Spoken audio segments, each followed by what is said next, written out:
गौतम ऋषि के पुत्र का नाम शरद्वान था। उनका जन्म बाणों के साथ हुआ था। उन्हें वेदाभ्यास में जरा भी रुचि नहीं थी और धनुर्विद्या से उन्हें अत्यधिक लगाव था। वे धनुर्विद्या में इतने निपुण हो गए कि देवराज इंद्र उनसे भयभीत रहने लगे। इंद्र ने उन्हें साधना से डिगाने के लिए नामपदी नामक एक देवकन्या को उनके पास भेज दिया। उस देवकन्या के सौंदर्य के प्रभाव से कृप नामक बालक उत्पन्न हुआ और दूसरे भाग से कृपी नामक कन्या उत्पन्न हुई। कृप भी धनुर्विद्या में अपने पिता के समान ही पारंगत हुए।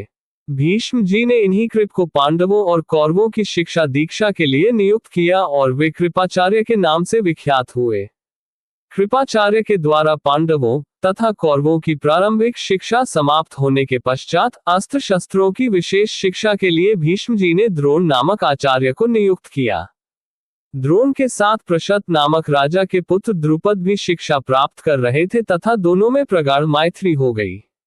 उन्हीं दिनों परशुराम अपनी समस्त संपत्ति को ब्राह्मणों में दान करके महेंद्राचल पर्वत पर तप कर रहे थे। एक बार द्रोण उनके पास पहुंचे और उनसे दान देने का अनुरोध किया। इस पर परशुराम बोले, वत्स तुम विलंब से आए हो, मैंने तो अपना सब कुछ पहले से ही ब्राह्मणों को दान में दे डाला है। अब मेरे पास केवल अस्त्र शस्त्र ही शेष बचे हैं। तुम चाहो तो उन्हें दान में ले सकते हो।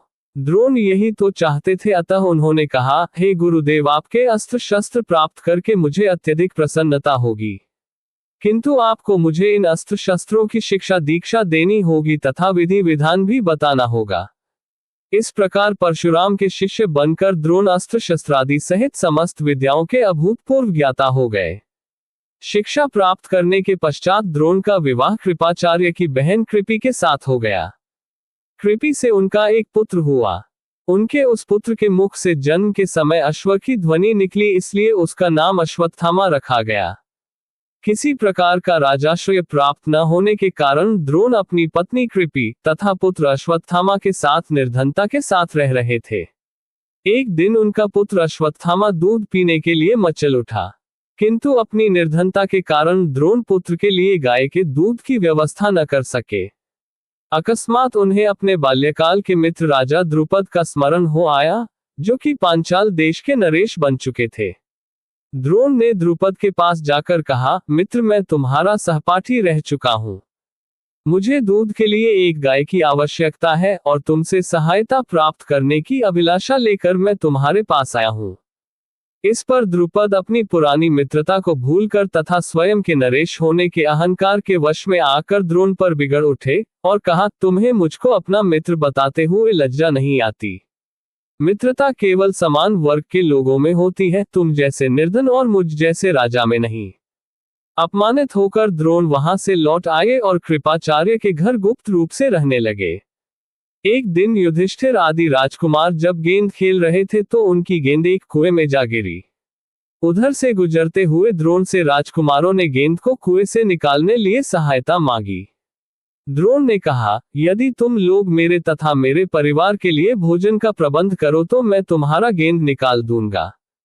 युधिष्ठिर बोले, देव, यदि हमारे पितामह की अनुमति होगी तो आप सदा के लिए भोजन पा सकेंगे।